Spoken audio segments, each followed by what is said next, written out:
She said it in English, badly, because she had only been learning the language for 11 days.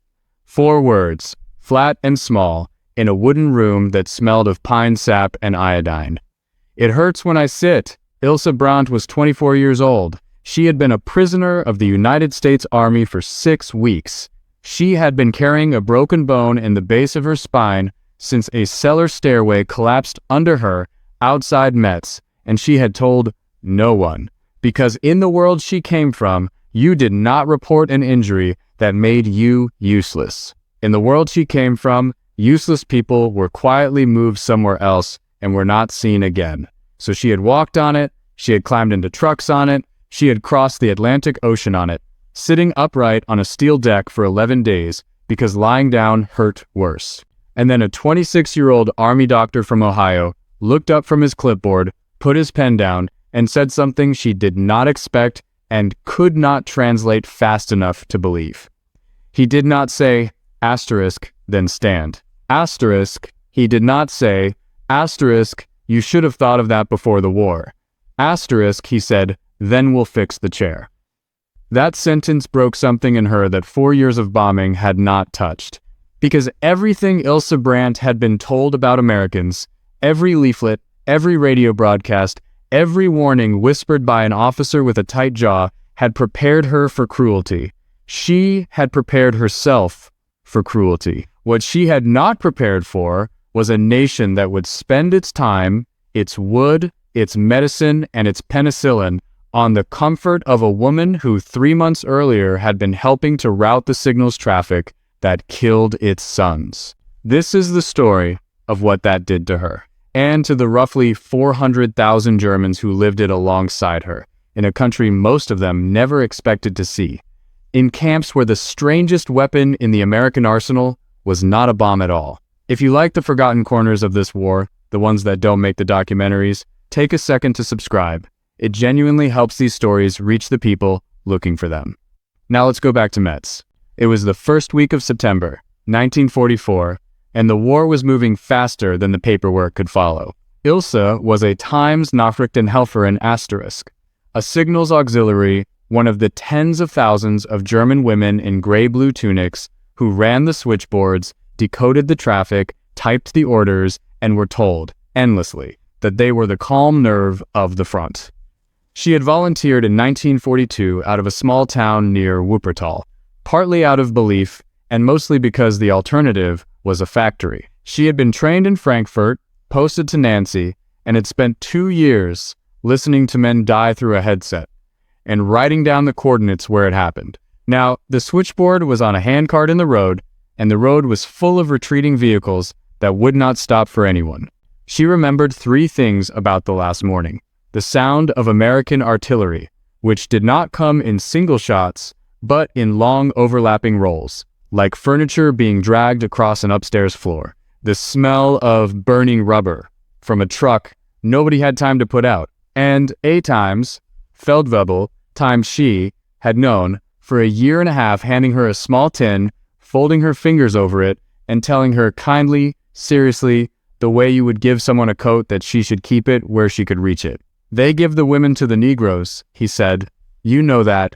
Don't let them take you alive. She believed him. That is the part people don't understand now. She was not stupid, and she was not a fanatic. She was an ordinary young woman who had been fed the same story every day for 11 years by every voice she had ever been taught to trust. And the story was this: that surrender to the Americans meant humiliation for a man and something worse than death for a woman. The propaganda about the Russians was terror. The propaganda about the Americans was contempt gangsters, mongrels, a country of criminals with no discipline and no honor, who would rape first and shoot after. So when the shooting stopped and the cellar collapsed and she came up out of the rubble with dust in her teeth and her spine screaming, she had the tin in her fist. The first American she ever saw was chewing gum. He was maybe 19. He had a rifle slung on his shoulder, times slung, asterisk, not raised, and he was holding a fold of map in one hand and looking at her over the top of it with an expression of pure, uncomplicated surprise. He shouted back over his shoulder, not at her. Then a second man came, older, with a stripe on his sleeve, and looked at the 8 women standing in the road in their gray-blue tunics, and said something Ilse didn't understand and never forgot the sound of. It sounded almost apologetic. They were searched. That was the moment she had braced for. A soldier went through her satchel and took out the things, one at a time, and set them on the hood of a jeep. A hairbrush, 2 pencils, a Bible with a broken spine, 3 letters from her mother, a photograph of her brother Carl in his uniform at 17. He found the tin, he held it up, looked at her, and she watched him understand exactly what it was. He put it in his own pocket. Then he put everything else back into the satchel, closed the flap, and handed it to her. Nobody touched her. Nobody said a word to her that was not routed through a translator. Within an hour, she was sitting on the tailgate of a truck, holding an enamel cup of coffee so strong it tasted like tar. And beside her, a girl named Greta Summer 22 from Dresden, sharp-tongued, terrified, was whispering that it was a trick, that they were being fattened, that the real thing would start once the correspondence went away. For a long time, Ilse thought Greta was right. That's the thing nobody tells you about being treated well by people you have been taught to fear. It does not feel like relief. It feels like a trap that hasn't closed yet. They were moved west by stages, through a France they barely recognized, past columns of vehicles that seemed to have no end. That was the first real shock, and it had nothing to do with kindness. It was the time stuff. Asterisk, trucks, and more trucks, and behind them fuel trucks, and behind those trucks carrying nothing but crates of tinned food, and behind those a wrecker to pick up whatever broke down, and everything painted, numbered, stenciled, accounted for. The German army she had served in had been dragging its guns with horses since 1943. She had watched officers argue for 2 days over the allocation of 6 liters of petrol. Greta stopped talking somewhere near Verdun. When Ilse asked her what was wrong, she said, "How long have they had all this?" That was the moment the war changed shape for both of them.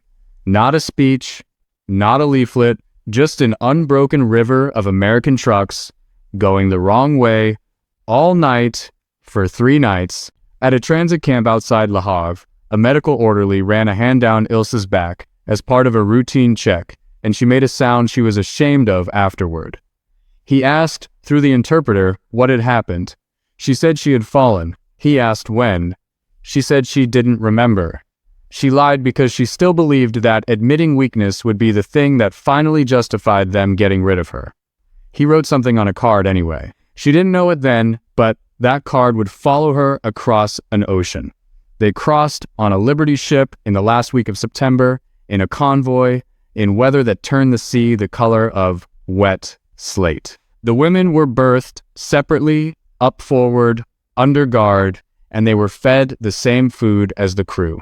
That food is the second thing every one of them remembered for the rest of their lives. White bread. Not the gray wartime times Commissbrat times that sat in your stomach like a stone, but soft, white bread, as much as you wanted. Butter. Tinned peaches in syrup. Coffee that was actually coffee and not roasted barley. On the 3rd day, a cook came down the ladder with a metal tray and handed each of them a bar of chocolate. And one of the older women, a widow from Kassel, who had not eaten chocolate since 1940, put hers in her pocket and did not eat it for 3 months. Greta ate hers, cried, and then hated herself for both. Ilse sat on that deck for 11 days, upright, sweating with pain every time the ship rolled, and did the arithmetic that would eventually undo everything she believed. If the enemy could afford to feed his prisoners like this in the middle of an ocean, in the middle of a war, what exactly had she been listening to for 11 years? They came into a harbor on the American East Coast. On a bright, cold morning, there was no jeering crowd. There was a dock and a line of buses and a woman in an olive-drab uniform with a clipboard who counted them twice and called them Times Ladies asterisk. And beyond the fence, a road with civilian cars on it, and past that, a country that had never once had a bomb fall on it. That was the thing that shook them hardest, and it shook every German prisoner who came to America in those years. Not the treatment, the Times lights, asterisk, towns with their lights on, street lamps burning at midnight because nobody was afraid of the sky, shop windows lit up with things in them, Every one of them had spent 5 years under blackout curtains, taping cardboard over windows, learning to walk home in absolute darkness by counting fence posts. And here was a whole continent that had simply never bothered to turn its lights off. Nothing in any leaflet had prepared them for that. You cannot argue with a lit window. The train south took 4 days. They rode in real passenger cars with real seats, and the guards, 2 of them, in the same car with their rifles racked, passed around a deck of cards and taught Greta a game she was very bad at. Through the windows, Ilse watched a country unroll that had no craters in it. Farms with paint on the barns, water towers with town names she couldn't pronounce. A boy on a bicycle who stopped at a level crossing and waved at the train, and when the women stared at him, waved harder. The land turned flatter and greener, and then, unbelievably, warmer. In October, by the 3rd day, the air coming through the window was thick and soft and smelled of pine resin and something sweet she later learned was sugarcane. And there were trees hung with gray moss like the beards of drowned men and birds she had no names for. They had been told they were going to a labor camp.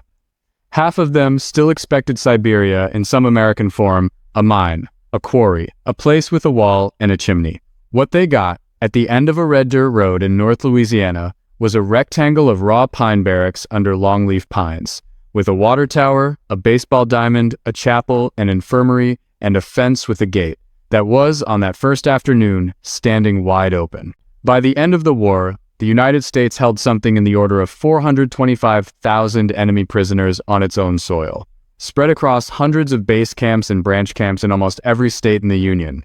Men picking cotton in Arkansas, cutting pulpwood in Michigan, canning peas in Minnesota. The women were a tiny footnote inside that number. There were never many of them, and most of the world has forgotten they existed at all. A few hundred German auxiliaries, signals girls and clerks and nurses swept up in France, who found themselves in an American camp, because nobody in Washington had quite decided what else to do with them. Their compound was small, a wired-off section, with its own kitchen, its own latrine block, its own laundry line strung between 2 pines. And it had rules. God, it had rules. That was the 3rd shock, and for Ilse, it was the deepest one. On the first morning, a wax sergeant named Dorothy Vance stood in front of them with a mimeographed sheet and read the camp regulations aloud, while an interpreter turned them into German, and it took nearly an hour. And Ilse understood perhaps half, but she understood the shape of it. Reveille at 6. Roll call. Breakfast. Work detail until 11:30. Rest through the worst of the heat. Work again until 4. Mail call. Supper. Lights out at 10. Sunday was free. Religious services were available, and attendance was optional. Complaints could be made in writing to the camp commander in German and would be answered. Then Sergeant Vance read out the part that made Greta laugh out loud in disbelief. They would be paid 80 cents a day, in canteen script, for work performed. Officers were not required to work at all and would receive an allowance regardless. Nobody could be made to do work directly connected to the war effort. Nobody could be made to do work that was dangerous or degrading. The rates were set by treaty, and the treaty was called the Geneva Convention of 1929. And Sergeant Vance tapped the sheet twice when she said this. The United States Army intended to follow it to the letter, and any prisoner who believed it was not being followed had the right to say so to a neutral inspector from Switzerland in private without an American in the room. Ilse asked the interpreter to repeat that last part. He repeated it. She asked him to repeat it again.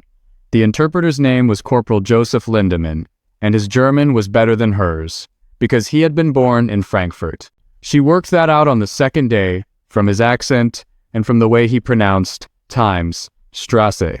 Times like a man who had grown up saying it. She asked him, without thinking, when he had left. He said, 1937. She asked why. He looked at her for a moment, with an expression she could not read at all, and then said, because they told me to, and went on to the next question on the form. She was 24 years old, and it took her a full week to understand what he meant. Joe Lindemann translated for them every day for 2 years. He never once raised his voice. He corrected their English pronunciation patiently, and lent them books from his own footlocker, and got a woman from Bremen transferred to a lighter work detail when her hands cracked open from the lie in the laundry. He had lost people he did not talk about. He did his job with a courtesy that was Ilse came to understand much later its own kind of retaliation, the only kind he was willing to use.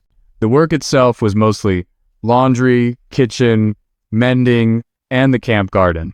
It was hot, in a way none of them had ever experienced, a wet heat that sat on your chest, and there were insects that came up out of the grass in clouds at dusk. But the water was clean and endless. There was as much of it as you wanted from a tap any hour of the day. Ilse had grown up rationing bathwater. Here she stood, under a shower for 11 minutes on the first night, and cried where nobody could hear it. And still, she carried the bone in her back. She hid it well for 6 weeks. She had a system. She stood when she could, and when she had to sit, she took the weight on one thigh and kept her spine off the bench, and she learned exactly which chair in the mess hall was the least bad. She did not report it because the old rule was still in her head. Times do not be the one who is no use. Asterisk. What broke the system was a rocking chair. The camp had a small library, donated mostly by a church in the nearest town, and in the corner of it was a rocking chair with a woven seat that had sagged into a hollow. Ilse sat down in it one afternoon in November without thinking, because the sag looked soft, and the hollow put her whole weight exactly on the place where the bone had healed crooked. And the noise she made brought Sergeant Vance in from the next room at a run. She was in the infirmary 20 minutes later, and she was terrified. The medical officer was First Lieutenant Aaron Pike, who was 26 and had a Cleveland accent and glasses that slid down his nose when he leaned over. He did not shout. He asked her, through Lindemann, to describe the pain. She said, in the English she had, "It hurts when I sit." He asked her how long. She said, "September." He put down his pen. He asked, "September of this year?" And she said yes. And he took his glasses off and rubbed his eyes and said something to Lindemann under his breath that Lindemann declined to translate. Then he said the sentence that changed her life. "Then we'll fix the chair." They x-rayed her. She had never been x-rayed in her life. She lay on a cold table in a Louisiana pine building while a machine that cost more than her father's house photographed the inside of her body, and half an hour later, Pike held the wet film up to the window and showed her with the end of a pencil the hairline where her coccyx had fractured and knitted itself back at the wrong angle. He told her there was nothing to be done surgically and that she would have discomfort for years. Then he told her what they would do. Physiotherapy 3 times a week, a course of sulfa for the infection that had settled in the abrasion above it, heat treatment, and a chair. Otto Zeller made the chair. He was at Feldwebel Times from the men's compound, 41 years old. A cabinet maker from Bamberg in civilian life who had been taken at Cherbourg and who ran the camp workshop, building furniture that the U.S. Army bought from him at the same rate it paid everyone else. Pike sent over a sketch. Zeller sent back a question about her height. 4 days later, a guard carried into the women's compound a plain pine chair with a cutout in the seat, sanded so smooth it felt like soap, with a folded pad of mattress ticking tied on with tape. Ilse sat in it and felt nothing. No spike, no white flash behind the eyes. For the first time since a cellar stairway came down on her outside Metz, she sat like a person. She wept in front of an American doctor, an American sergeant, a German cabinet maker's chair, and a Jewish interpreter from Frankfurt. And none of them said anything at all, and that was the correct thing for all of them to do. The chair went with her everywhere after that, to the mess hall, to the library, to the laundry, where they put it by the folding table. The other women called it Times der Thron, Times the Throne, and it became a joke. And then it stopped being a joke and became something else, because every one of them understood what it actually was. It was proof. Somebody in a country she had helped to fight had taken the trouble to measure her and make a thing that existed only so that she would not be in pain. You could dismiss bread as policy. You could dismiss the coffee as propaganda, but nobody builds a custom chair for a prisoner to impress the neutral inspectors. That was the argument Ilse had, over and over, with Greta, who held out longer than anyone, and who eventually stopped arguing not because she was convinced, but because she could not think of a counter. None of it was charity. And this is where the story gets more honest than the version usually told. It was law and self-interest and paperwork. The Americans followed the Geneva Convention so meticulously, in part because there were tens of thousands of their own men in German hands. And every well-fed German prisoner in Louisiana was an argument for a decently treated American in a camp outside Hammelburg. The Swiss inspectors who came through twice a year were not sentimentalists, they were auditors. They counted calories, they measured the floor space per prisoner, they checked that the canteen prices were fair and that the script was being honored, and they wrote reports that went to Berlin. Ilse learned all of this eventually, and it did not make the chair mean less. It made it mean something harder. It meant a country had decided in advance and in writing what it would and would not do, and had then held to it under pressure when nobody would have blamed it for slipping. But the same country was not consistent, and she saw that too, and any honest telling of this story has to include it. The trucks that brought supplies to the camp were driven, most weeks, by men from a quartermaster company stationed 20 miles away, and most of those men were black. One of them was a corporal named Eugene Marsh, who had a way of backing a truck up to the kitchen dock that the German cooks admired professionally. He was polite, funny, and endlessly patient with people who could not understand him. He was also not allowed to eat in the town cafe on the highway. The German prisoners were.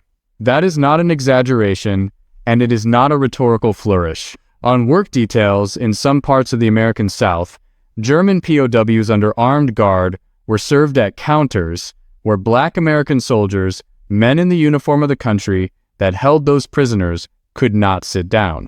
It happened often enough that black newspapers wrote about it with a fury that comes off the page even now, and it was remarked on bitterly by the men themselves. Ilse saw a version of it at a highway stop in the spring of 1945, and she never forgot it, because it happened in front of her and because she did not have the words for what she felt. She had been raised in a state built on the idea that people came in ranks, that some were worth more, that this was simply the natural order, and that anyone who said otherwise was a liar or a fool. She had believed it in the vague, unexamined way most people believe the water they swim in. And here was a country that had crossed an ocean to destroy that idea, feeding her white bread, mending her spine, paying her wages, quoting international law at her, and doing it with one hand while the other kept Eugene Marsh standing outside. She asked Lindemann about it once. He was quiet for a while. Then he said the things she carried the rest of her life. Nobody said they were finished, he said. They said they were trying. That's more than you had. The letters came that winter, and they ruined everything. Mail for prisoners moved through the International Red Cross in Geneva, and it moved slowly, through censors on both sides. So what arrived in Louisiana in January had been written in Germany in October. It arrived in a bundle. Sergeant Vance read the names out, and the compound went silent, in a way it never was. Ilse's mother wrote in a hand that had got smaller to fit more onto the single permitted sheet. The house had lost its windows in a raid in June, and they had boarded them. Carl was somewhere in the east and had not written since August. The ration had been cut again.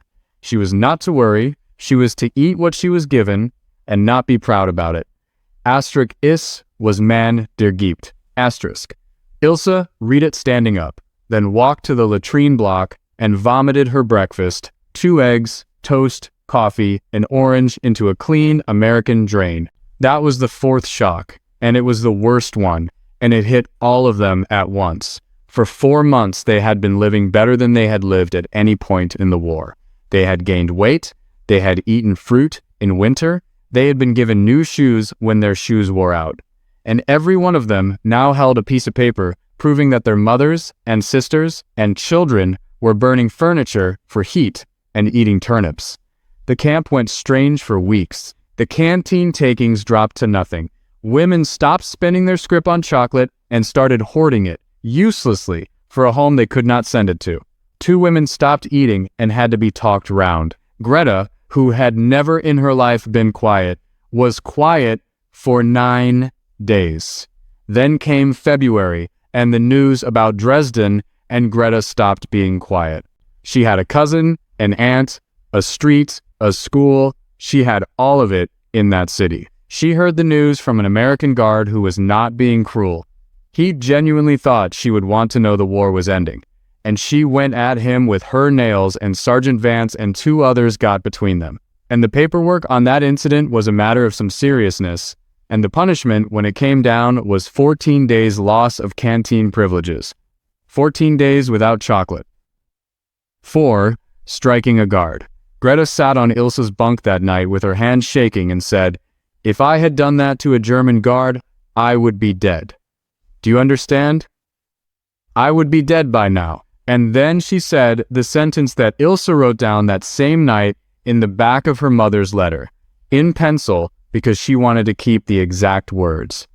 "I don't know how to hate people who won't let me." And then it was April, and the Americans showed them the films. It was done at camps all across the country in the spring and summer of 1945. Sometimes clumsily, sometimes with real thought behind it. As part of a re-education program the Army had been quietly building for 2 years. Newspapers in German. Lectures, a weekly paper written by anti-Nazi prisoners. Discussion classes on the American Constitution that most of the men attended, mainly because it got them out of the sun. And then, when the camps in Germany were overrun, the footage. The women's compound was marched to the recreation hall on an afternoon so hot, the pines were ticking. There were no seats for everyone. Ilse had her chair, because she always had her chair, and she sat in the second row. The projector was loud. There was no music and no commentary at first, just the sound of the reels turning. And the images, the ditch at Bergen-Belsen, the ovens, the shapes that had been men leaning against a wire fence looking into the camera, the bulldozer. Nobody in that room had ever seen anything like it, and nobody had a category to put it in. The first reaction was not horror. This is what people get wrong when they imagine this scene. The first reaction, in almost every camp where it happened, was fury at the Americans. *Fälschung. Fake. Hollywood, actors, trick photography. A woman 2 rows behind Ilse stood up and screamed that they were being lied to, that Germans did not do this, that her husband was an officer and would have known. Someone else shouted for the film to be stopped. Someone else was already crying and did not seem to know why. Ilse sat in her chair with her hands in her lap and looked at a signpost in the background of one shot, at the ordinary German lettering on it, at the ordinary German rooflines behind the wire, and thought, no props department in the world would get that right. And then a second, colder thought. The one that took her apart. She had spent 2 years at a switchboard. She had routed traffic. She had typed and filed and initialed and passed along, and she had never once asked what any of it was for, because asking was not what you did, because the machine ran on people who did not ask. She looked for Joe Lindemann and found him at the back of the hall, standing very straight by the door, watching the wall instead of the screen. 1937, because they told me to. And she understood. Finally and completely, what she had been part of, not by pulling a trigger, but by being one of 10,000 ordinary competent hands that kept the thing running. She went outside afterwards and was sick again, and this time, nobody had to explain to her why. The films did not convert everyone. Plenty of prisoners went to their graves calling them a fraud. But something changed in that compound after April, and the shape of the change was this. The mercy they had been shown for 8 months, which had been merely confusing, now became unbearable, because they finally understood what the Americans had known when they made the bread. Greta put it in one line, in the dark, weeks later. They fed us the whole time knowing that. The war ended in Europe in May, and the camp did not celebrate. The flag went to half-staff for Roosevelt and stayed low a while. The guards were quieter than usual. Some of them had brothers in the Pacific, and the Pacific was not finished. And after the fighting stopped, the work changed. The war became paper. Ilse's English by then was good enough to be useful, and Sergeant Vance had her transferred off the laundry and into the camp office to help reconcile the personnel records. It was tedious, endless, and she loved it. She spent that summer at a table with a box of index cards, matching German names against American forms, a card for every prisoner, with a serial number, a date and place of capture, a unit, a medical history, a work record, a next of kin, a home address that in half the cases no longer physically existed. She thought about that for a long time afterward, how completely a life could be folded down into a card, and how much of a person a card could hold if you knew how to read it. Somewhere in America, there were families who would one day have nothing left of a man but a name, a photograph with no date on the back, and a box of objects nobody could explain. If that box is sitting in your house, it can be opened. My guide, Find Your Grandfather's War *, is linked in the description. It shows you how to take a name and a face and pull an American serviceman's record back out of the paper, unit by unit, until you know where he stood. The cards taught her something else too, which was how carefully the Americans had written down their own conduct. Every complaint logged and answered, every Swiss inspection filed, every disciplinary action, with the offense and the punishment, recorded in a hand that expected to be read by someone, someday, who had not been there. She said something about it to Lieutenant Pike, who was packing to be demobilized. He shrugged and said, "You keep records, because you might be wrong."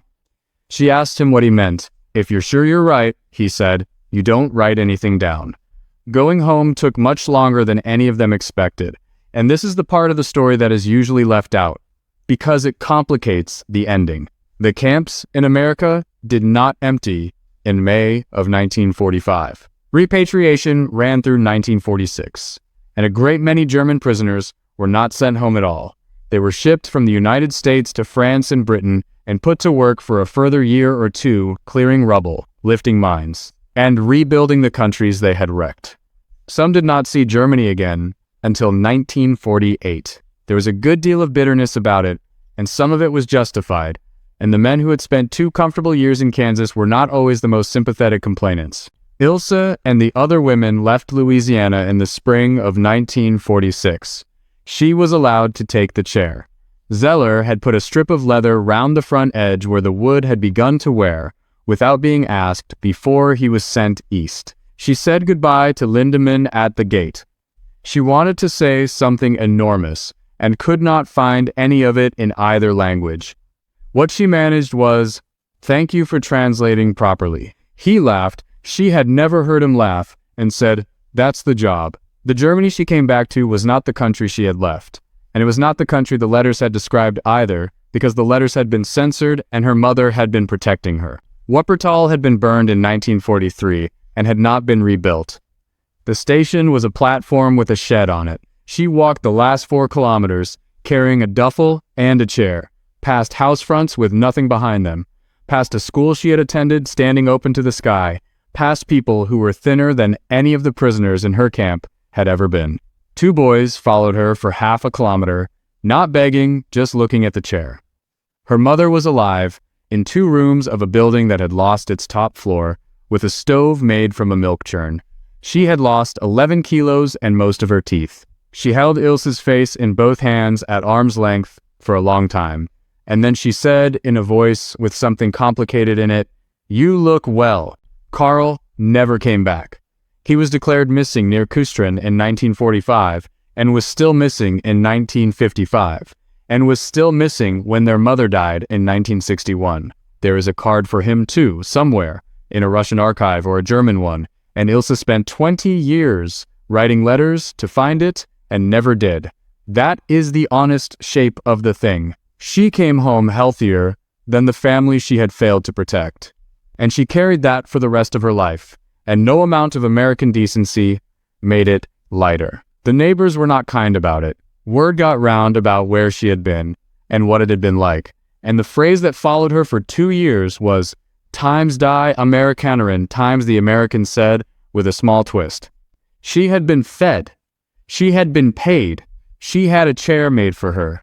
Meanwhile, a woman 4 doors down had dug her own children out of a cellar with her hands. Ilse learned not to talk about it. Most of them did. That is a large part of why this story nearly vanished. The people it happened to came home into a country that did not want to hear that the enemy had behaved well, and they stopped telling it, and then they got old. She talked about it exactly once in those first years. And it mattered. It was 1947, and she was working as a translator for the Occupation Administration, because her English was good, and there were very few people in the district who could say the same. A meeting about coal allocation went badly. An older German official, a man who had been comfortable under the old regime and was comfortable now, said loudly, in German, that there was no point negotiating with these people, that they had burned the country flat and would take whatever they wanted, and that anyone who trusted them was a fool. Ilse translated it accurately, because that was the job. Then she added in German to him, they set my spine and paid me 80 cents a day, and I have their receipts. Nobody said anything. The meeting continued. But two men came to find her afterwards and asked quietly what the camps in America had actually been like. And she told them, and one of them told his brother. That is how it spread, for years sideways, quietly, one conversation at a time. There were hundreds of thousands of them, remember. 400,000 men and a handful of women who had lived inside the United States for 2 or 3 years, who had been paid, protected, fed, taught, argued with, and treated according to a rule the Americans could easily have broken and mostly didn't. When they came home, they went into factories and offices and town councils and classrooms all over West Germany, carrying an experience that no leaflet could have given them. The army had a name for it at the time and thought of it as a program. It wasn't, really. The program was the classes and the newspapers and the films. The thing that actually worked was smaller and stupider and much harder to counterfeit. White bread on a Liberty ship, a guard teaching a card game, a doctor putting down his pen, a cabinet maker sanding a cutout in a pine seat. Ilse Brandt taught English at a secondary school from 1953 until she retired. She married a man who had been at Stalingrad and did not talk about it either. She kept the chair in the corner of her classroom and used it. And for 30 years, roughly once a year, a student would ask about the strange hole in the seat, and she would tell them, and some of them believed her. In 1985, she went back. There was a small museum by then, of the sort that exists all over rural America. A room, a few cases, a volunteer, most of the camp was gone. The pines had taken the parade ground back. There was a concrete slab where the recreation hall had been, and you could still see the bolt holes. In one of the cases, there was a photograph of a work detail. A dozen women in shapeless dresses, standing by a laundry line, squinting into the sun. She found herself in it, second from the left, 25 years old, with her hair tied back and her weight on one hip. A young man who worked there asked her what she remembered most. Expecting, she thought, something about the fear. She said, they wrote everything down. He didn't understand, so she explained it the way Pike had explained it to her in 1945, and then she said the rest of it, the part she had spent 40 years assembling. They had not been gentle because they were soft. Some of the guards had hated them and let them know it. The country that held her had its own ugliness, and she had watched a man in its uniform stand outside a cafe he had every right to enter. The bread was policy, and the doctors were treaty obligations. And the 80 cents a day was written in a document signed in Geneva in 1929 by people who had no idea what was coming.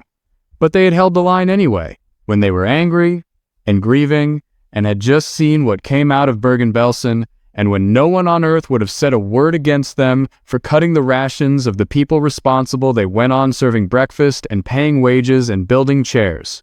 That was the thing she wanted the young man to understand. And it is the thing worth carrying out of this whole story. Anyone can be decent when it costs nothing. The measure of a country is what it does with a defeated enemy in a locked room with no cameras when it is furious and entirely within its rights. America put them in a compound behind wire, and it counted them twice a day, and it did not let them go home for 2 years after the shooting stopped. And it was not a paradise, and it was not a gift. It was something better than a gift. It was a rule, applied to people who did not deserve it, by people who did not feel like applying it. Ilse Brandt died in 2001. The chair went to her granddaughter, who has it in a hallway in Cologne and puts coats on it. It still has the leather strip Otto Zeller put on the front edge without being asked, and the cutout in the seat, sanded smooth as soap, made in a Louisiana workshop in the winter of 1944 for a young woman who had been taught to kill herself rather than be captured. Because a doctor from Cleveland heard her say 4 words in broken English and decided that the problem was the chair.